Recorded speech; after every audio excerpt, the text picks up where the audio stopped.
সেনাপ্রধান জনাব ওয়াকারুজ্জামান এবং পররাষ্ট্রমন্ত্রী ডক্টর খলিলুর রহমানকে নিয়ে নানান জল্পনা কল্পনা, জনমনে সন্দেহ সংশয় এবং অনেকটা সত্য হচ্ছে। দর্শক, সেনাপ্রধান ওয়াকারুজ্জামান ভালো মানুষ, আই রেসপেক্ট হিম। তিনি তার পূর্ণ মেয়াদে দায়িত্ব পালন করুক, স্বাধীনতার সার্বভৌমত্বের হেফাজত করুক, এটা আমরা চাই। কিন্তু কিছু প্রশ্ন শুরু থেকে আমাদের ছিল। তিনি হাসিনার লোক, হাসিনার আত্মীয়, তারপরে তিনি যদি দেশের পক্ষে কাজ করেন, ইটস গুড। কারো আত্মীয় হওয়া তো আর অন্যায় নয়। আর হাসিনা যাকে সেনাপ্রধান বানিয়েছে তাকে কোন ক্রাইটেরিয়া, কোন যোগ্যতা থাকলে বানায়, এটাও আমরা জানি। জনাব সেনাপ্রধান মিস্টার ওয়াকারুজ্জামান তিনি বাংলাদেশ থেকে হাসিনা পালানোর পর ভারতের সেনাপ্রধানের সাথে নিবিড় যোগাযোগ রাখতেন। এটা ভারতের সেনাপ্রধান বেশ কয়েকবার প্রকাশ্যে বলেছে।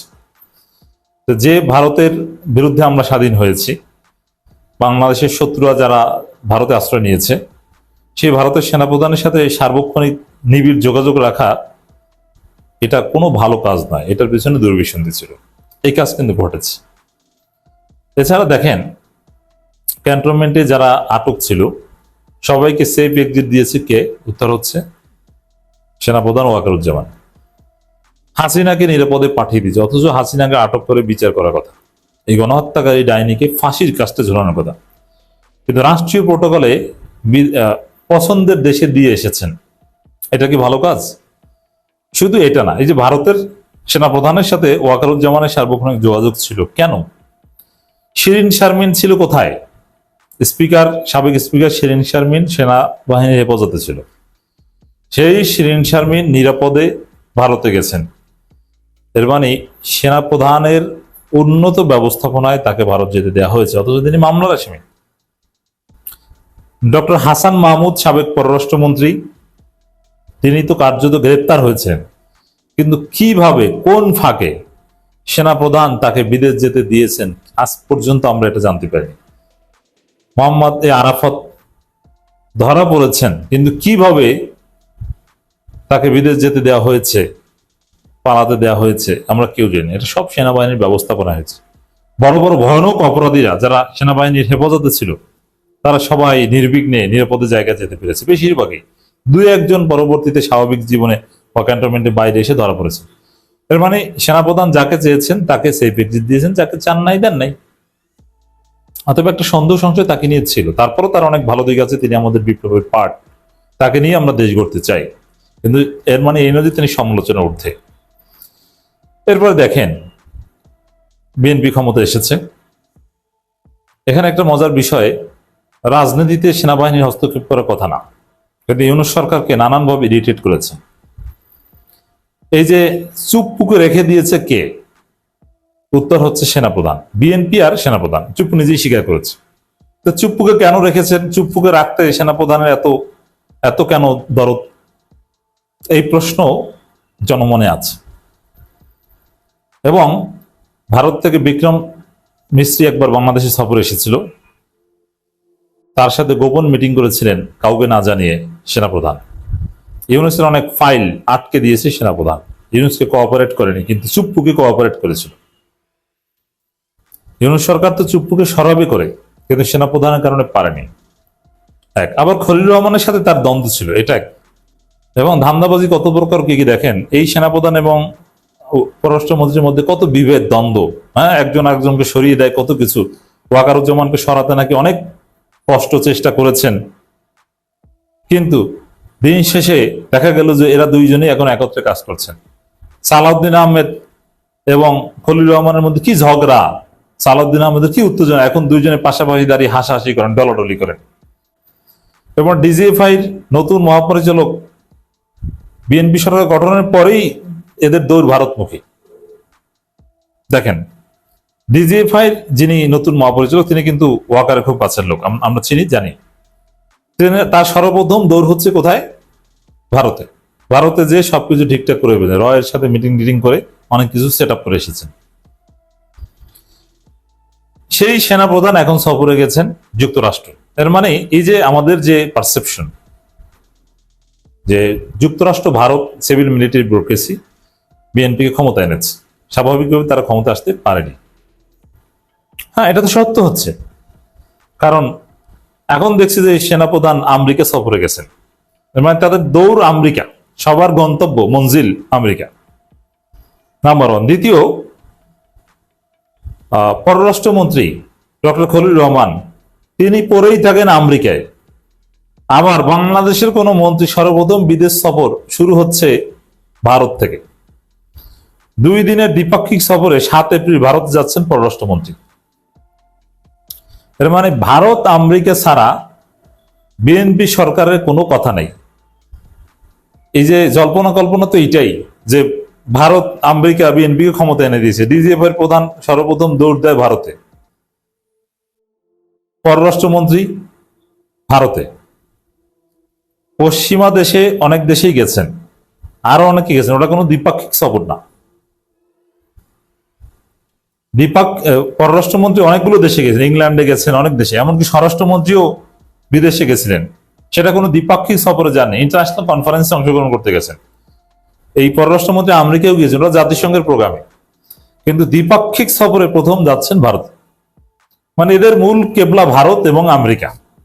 সেনাপ্রধানকে পাঠাচ্ছে আমেরিকা, আর পররাষ্ট্রমন্ত্রী যাচ্ছে ভারত।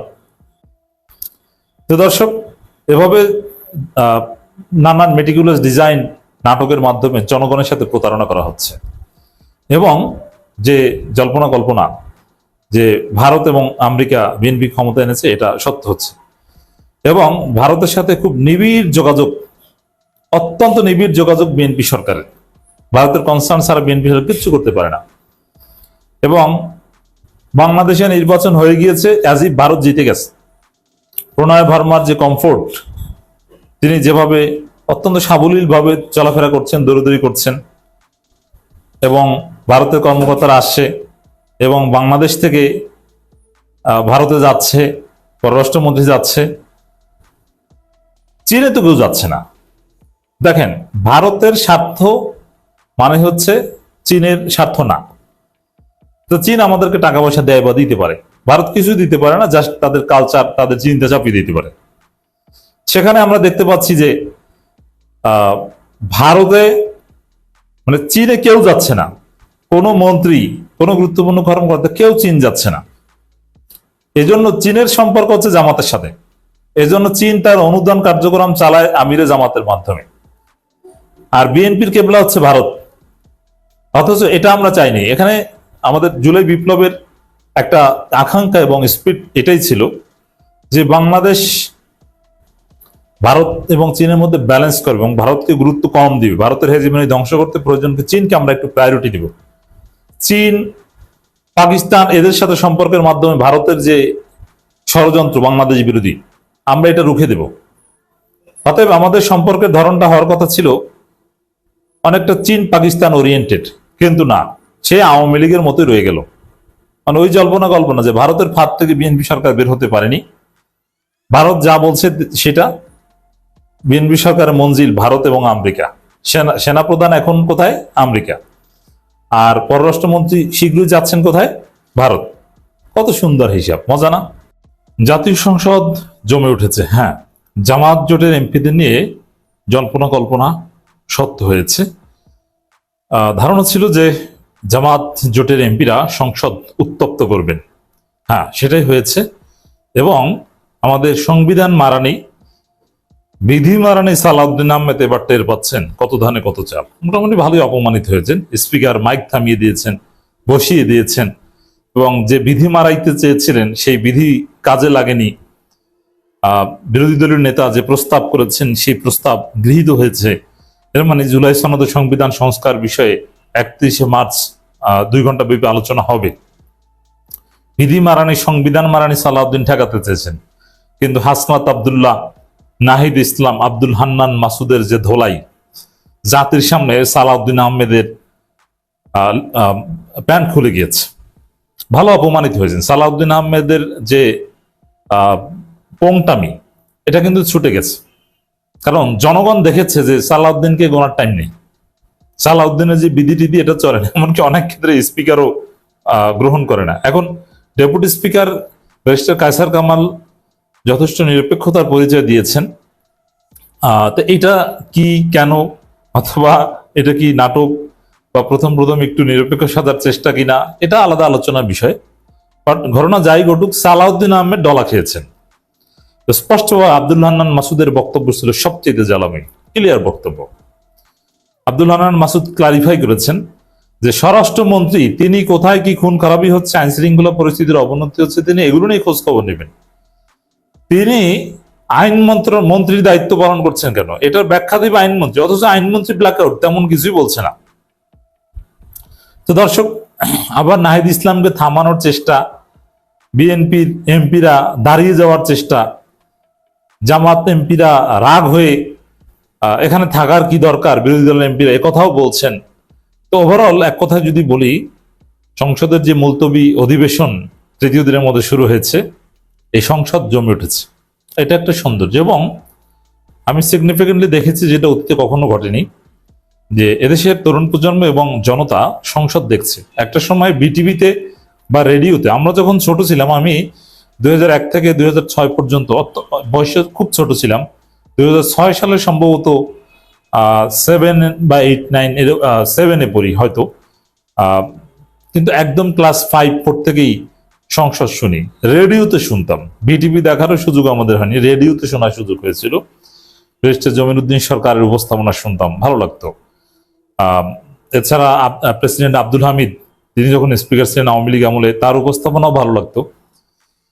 কিন্তু এখনকার প্রজন্ম ঘন্টার পর ঘন্টা সংসদ, ফেসবুক লাইভ দেখছে, টেলিভিশন রেডিও দরকার নেই, ফেসবুকে দেখছে।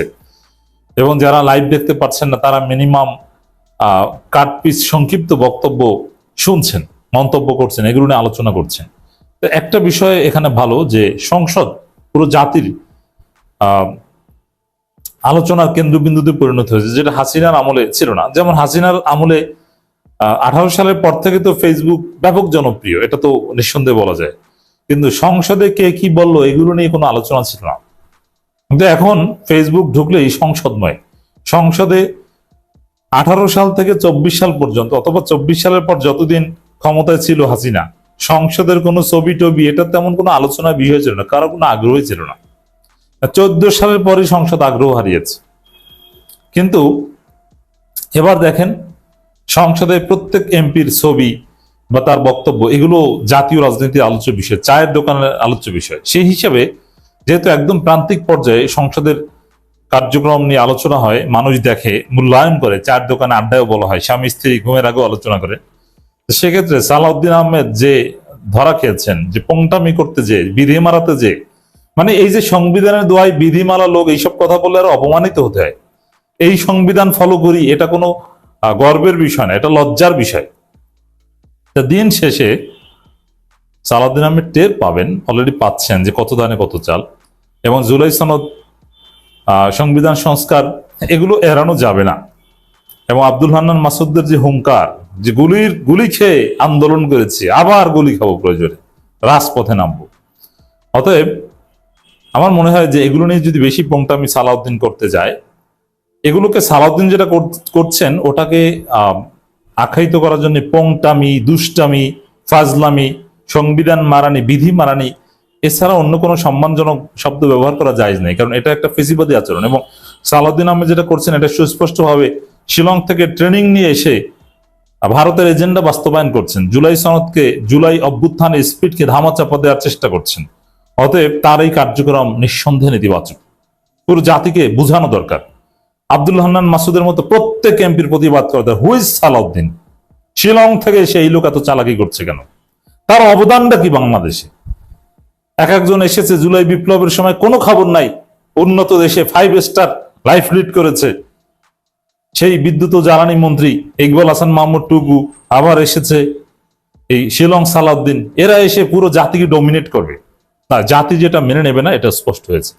দর্শক, হাসনাত আব্দুল্লাহ, নাহিদ ইসলাম, আব্দুল হান্নান মাসুদ, ডাক্তার শফিকুর রহমান, এদের বক্তব্য ছিল শোনার মতো, দেখার মতো, আকর্ষণীয়। জামাতের অন্যান্য এমপিদের পারফরমেন্স এখনো ওইভাবে জমে ওঠেনি। তবে শিশির মনির থাকলে যে আসলে ভালো হতো, সেটা স্পষ্ট। অনেকে বলেন সরওয়ার তুষার থাকলে, সরওয়ার তুষার কিছু ফিক্সড বিষয় আলোচনা করতে পারেন, কিন্তু উপস্থিতভাবে এই সালাউদ্দিনের পংটামির জবাব সবচেয়ে ভালোভাবে দিতে পারতেন শিশির মনির। কিন্তু সব জায়গায় বিধি মারানোই এর জবাব বিধি দিয়ে দিতে হয় না, এগুলো বিপ্লবী স্টাইলেই দিবে। আব্দুল হান্নান মাসুদ, নাহিদ ইসলামরা সেটাই করবেন। স্পিকার যদি নির্লজ্জভাবে দলবাজি করেন তাহলে তিনি এর পরিণতি ভোগ করবেন, জাতি গালাগালি করবে। স্পিকারকেও পালাতে হয়, এটা আমরা দেখেছি 5 আগস্ট। অতএব স্পিকার কেউ ছাড় পাবে না। স্পিকার নিরপেক্ষ না এই কথা বলে কেউ ছাড় পাবে না। ডেপুটি স্পিকার কিন্তু এখন জেলে। এই স্পিকারদের জন্য এটা একটা বার্তা।